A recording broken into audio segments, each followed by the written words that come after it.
Hello everyone, welcome to glamorous by Pinky. এই লুকের অনেক রিকোয়েস্ট ছিল যাতে আমি ফুল টিউটোরিয়ালটা আপলোড করি, তো তোমাদের জন্য ফুল টিউটোরিয়ালটা নিয়ে চলে আসলাম। এটা একটা গ্ল্যাম পার্টি লুক ছিল। এটা যে কোনো প্রোগ্রামে তোমরা ক্রিয়েট করতে পারো। তো চলো দেরি না করে শুরু করে দিই আজকের এই মেকআপ টিউটোরিয়াল। তো ফার্স্টে আমি আইব্রোটা ড্র করে নিচ্ছি। আইব্রোটা ড্র আমি আইম্যাজিকের একটা ব্র পমেড ইউজ করছি আইব্রোটা ড্র করার জন্য। আইব্রোটা ড্র করার পরে আমি আইব্রোটা আইব্রোটা ড্র করার পরে আমি আইব্রোটাকে শেপ আপ করে নিচ্ছি। শেপ আপ করছিলাম আমি মেবি এটা ইনসাইড কালার কসমেটিক্সের একটা কনসিলার প্যালেট থেকে একটা শেড নিয়ে আমি আমার আইব্রোটা শেপ আপ করে নিচ্ছিলাম। আর এটার এই কনসিলার প্যালেটটা কিন্তু খুবই ভালো। এটার ফুল একটা টিউটোরিয়াল আমার পেজে আপলোড করা আছে, আমার ইউটিউব চ্যানেলেও দেয়া আছে। আর তোমরা যারা অনেকেই জানো না আমার ইউটিউব চ্যানেল আছে, তো তোমাদের জন্য আমার ইউটিউব চ্যানেলটার নাম আমার প্রোফাইলের নামেই আমার ইউটিউব চ্যানেলটার নেম, যে গ্ল্যামারাস বাই পিঙ্কি। তোমরা এটা লিখে সার্চ দিলেই পেয়ে যাবে ইউটিউব চ্যানেল। এরপরে আমি আমার কালার কারেক্টিং করে নিলাম ফেসের। কালার কারেক্টিং মাস্ট, তুমি যতই ফুল কভারেজ ফাউন্ডেশন ইউজ করো না কেন তোমার কিন্তু একটা সময়তে গিয়ে ধরো 2-3 ঘন্টা পরে গিয়ে ফাউন্ডেশনটা অ্যাশি হয়ে আসে। তো আমি অনেকগুলো ফুল কভারেজ ফাউন্ডেশন ট্রাই করেছি যে দেখার জন্য যে ফুল কভারেজ ফাউন্ডেশন দেখি যে কালার কারেক্টিং ছাড়া যদি আমি ফাউন্ডেশন অ্যাপ্লাই করি তাহলে কাভারেজটা কেমন বা কতটুকু স্টে করে। ফাউন্ডেশন স্টে করবে সব কিছু ওকে, বাট তোমার বেসটা একটু অ্যাশি হয়ে আসে, অনেক সময় একটু মানে ফেটে ফেটে যায়। যাই হোক, তো তোমাদের কালার কারেক্টিং করা খুবই ইম্পর্টেন্ট। যদি তোমাদের ডার্ক সার্কেল, পিগমেন্টেশন কোনো প্রবলেম থাকে, যতই ফুল কভারেজ ফাউন্ডেশন ইউজ করো না কেন অবশ্যই কালার কারেক্টিং করে নিয়ে তারপরে ফাউন্ডেশন ইউজ করবে। তো ফাউন্ডেশন আমি ইউজ করেছিলাম এইটা ছিল W7-এর একটা ফাউন্ডেশন। আমার শেডটা ছিল গোল্ডেন।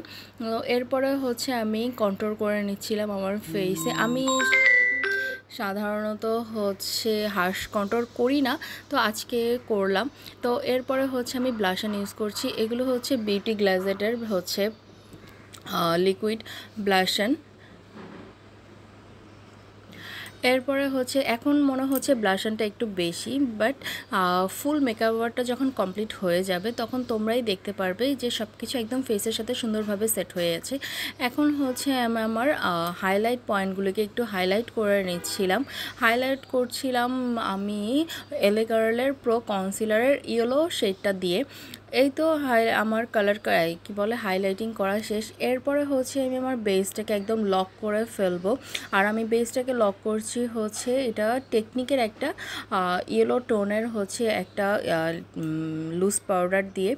তো আমি পাউডারটা ফার্স্টে একটু হাতে নিয়ে হাতে একটু পাউডারটা মিনিমাইজ করে আমি আমার ফেসে ফার্স্টে লক করেছি। দেন আমি বেকিং করেছি, এবং বেকিং করার পরে আমি কম্প্যাক্ট পাউডার নিয়ে এক্সট্রা পাউডারটা আমি সুন্দরভাবে ঝেড়ে ফেলে দিলাম। এই তো। আর এখন আমি যে কন্ট্রোল করেছিলাম প্লাস ব্লাশ ইউজ করেছিলাম এগুলোকে আমি একটু প্রপার হাইলাইট করে নিচ্ছি। এরপরে আমি আমার নোজটাকে একটা শেপ দিয়ে নিচ্ছি। আর আমি সবসময় আমি আমার নোজকে কখনো খুব বেশি চিকন করতে যাই না, এতে করে আমার ফেসের যে অরিজিনাল শেপটা সেটাই নষ্ট হয়ে যায়। তো আমার ফেসের যে স্ট্রাকচারটা সেটা ঠিক রেখে, মানে সেটার এক্স্যাক্ট স্ট্রাকচারটা রেখে আমি জাস্ট সেটাকে হাইলাইট করি। এরপরে আমি আমার আইয়ের নিচে একটু পাউডার দিয়ে নিলাম। আমি আই মেকআপ করবো, যেহেতু আমার ফুল বেস কমপ্লিট। তো এখন আই মেকআপে চলে যাচ্ছে। আর বেসটা যাতে নষ্ট না হয়ে যায় বা ধরো শ্যাডো যদি পপ আউট হয় তাহলে কিন্তু বেসটা একটু নষ্ট হয়ে যেতে পারে। তো এই কারণেই পাউডার দিয়ে নিয়েছিলাম। তো আমি আজকে ইউজ করছি মরফিট 35 প্যালেটটা। এটার যে কালারগুলো খুবই জোস, এটা দিয়ে তোমরা ব্রাইডাল পার্টি যে কোনো মেকওভার করতে পারো।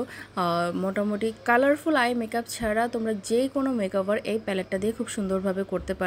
তো এখানে দেখতেই পারছো আমি একটা ডার্ক মেরুন টাইপের, না এটা একটা কি কালারটার নাম আমার এক্স্যাক্টলি মনে নেই। তো এই কালারটা নিয়ে আমি একটা লাইন ড্র করে নিচ্ছি 3টা ডট দিয়ে। আমি একটা জয়েন্ট মানে লাইনগুলোকে ডটগুলোকে জয়েন করে নিচ্ছি। আমি আই মেকআপটা যাতে একটা প্রপার একটা আইডিয়া পাই যে আমি কতটুকুর মধ্যে ব্লেন্ড করব। তোমরা যারা নতুন আছো তারা কিন্তু এইভাবে লাইন একটা ড্র করে নিয়ে কিন্তু সেখানে ব্লেন্ডিং যদি তোমরা খুব ভালোভাবে করো তাহলে কিন্তু তোমাদের অত বেশি ঝামেলা হবে না।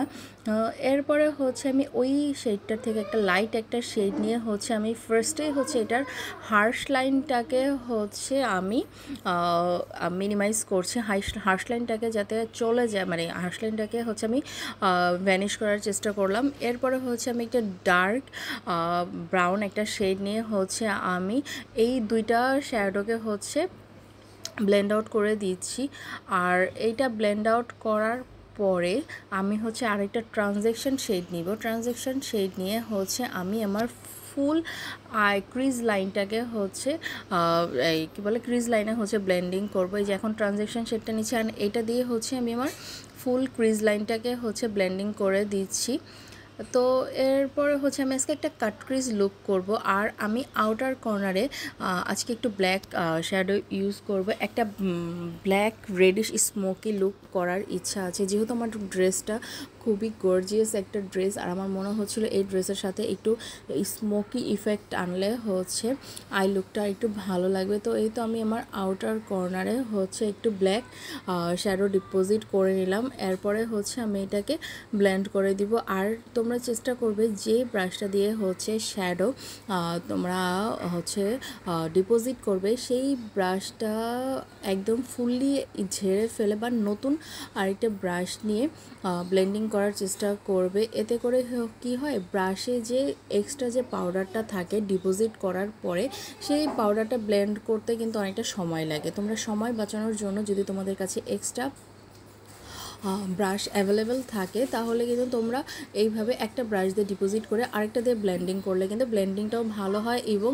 খুব ইজি এবং খুব কুইকলি হচ্ছে ব্লেন্ড করা যায়। তো ফার্স্টে হচ্ছে আমি যে শ্যাডোগুলো হচ্ছে ইউজ করেছিলাম, যে কালারগুলো ইউজ করেছিলাম, তো সেইগুলোই হচ্ছে আমি আবার আর একটা একটা করে হচ্ছে আমার আউটার কর্নার থেকে শুরু করে আমি ইনার কর্নার পর্যন্ত আসছিলাম। এরপরে হচ্ছে আমি একদম ইনার কর্নারে হচ্ছে একটা লাইট পিঙ্ক শিমারি একটা কালার হচ্ছে দিয়ে নিলাম এবং হচ্ছে এরপরে হচ্ছে আমি ওইটার থেকে আরেকটা ডার্ক পিঙ্ক শিমারি হচ্ছে আমার মিড আইলিডে হচ্ছে ডিপোজিট করে নিচ্ছিলাম। আর এইগুলি না এত ভালো যে কোনো রকম কিন্তু আমার কিন্তু গ্লিটার প্রাইমার, গ্লিটার গ্লু এসব কিন্তু কিছুই ইউজ করতে হয়নি। এবং একদম আয়ের ইনার কর্নারে আমি একটু হোয়াইট শিমারি দিয়ে হচ্ছে একটু ফোকাস করে নিলাম। এরপরে হচ্ছে আমি আমার লোয়ার লাইনে হচ্ছে শ্যাডো ডিপোজিট করে নিচ্ছিলাম এবং সেই ব্রাশটা দিয়ে ব্লেন্ড করে নিচ্ছিলাম। পরে হচ্ছে আমি একটু ব্ল্যাক স্মোকি লুক আনার জন্য হচ্ছে আমি একটু ব্ল্যাক শ্যাডো দিয়ে হচ্ছে এটাকে স্মার্চ আউট করে দিলাম। এরপরে হচ্ছে আমি ট্রানজ্যাকশন শেডটা নিয়ে হচ্ছে আমি সবগুলো হার্শ লাইনকে একটু ভালোভাবে ব্লেন্ড করে দিচ্ছি এবং উপরের পার্টের সাথে একটু জয়েন করে দিচ্ছি। আমি অফ ক্যামেরায় হচ্ছে আমার সেকেন্ড আইটা করে ফেললাম। আর আমি হচ্ছে এই প্যালেট থেকে একটা পাউডারি শ্যাডো নিয়ে হচ্ছে আমি আমার ব্রটাকে একটু সেট করে নিচ্ছিলাম, যেহেতু আমি অনেকগুলো পাউডার ইউজ করেছি তো এই কারণে হচ্ছে আমার ব্রটা একটু লাইট হয়ে গিয়েছিল, তো সেটাকেই সেট করলাম। আমি কিন্তু সেট করার জন্য নতুন করে ব্র পমেড ইউজ করিনি, শ্যাডো প্যালেট থেকেই হচ্ছে এই আমার ব্র পমেডের যে এক্স্যাক্ট শেডটা নিয়ে হচ্ছে আমি আমার ব্রটাকে হচ্ছে একটু আরেকটু ডিফাইন করে নিচ্ছি। এরপরে হচ্ছে আমি মাস্কারা ইউজ করব। আর তার আগেও হচ্ছে আমি ফুল পাউডার, আমি যে চোখের নিচে যে পাউডারটা নিয়েছিলাম সেটা ঝেড়ে ফেলে দিলাম এবং মাস্কারা ইউজ করলাম, আইল্যাশ ইউজ করে নিলাম। মাস্কারা আইল্যাশ ইউজ করার পরে হচ্ছে আমি হচ্ছে সেটিং স্প্রে দিয়ে নিয়েছিলাম। সেটিং স্প্রে দেওয়ার পরে হচ্ছে আমি আমার ফেসে হাইলাইটার ইউজ করছিলাম। হাইলাইটার ব্র্যান্ডটা আমার মনে নেই কোন হাইলাইটারটা ইউজ করছিলাম। এরপরে হচ্ছে আমি আই ম্যাজিকের 42 নাম্বার লিপস্টিক শেডটা ইউজ করছিলাম। এই তো হচ্ছে আমার ফাইনাল লুক। তো কেমন হলো সবাই তোমরা কমেন্ট করে জানাবে। আর নিত্য নতুন কোন লুকে তোমরা দেখতে চাও বা কেমন লুক চাও সেটাও আমাকে জানাবে। তো আজকে এই পর্যন্ত, সবাই ভালো থেকো।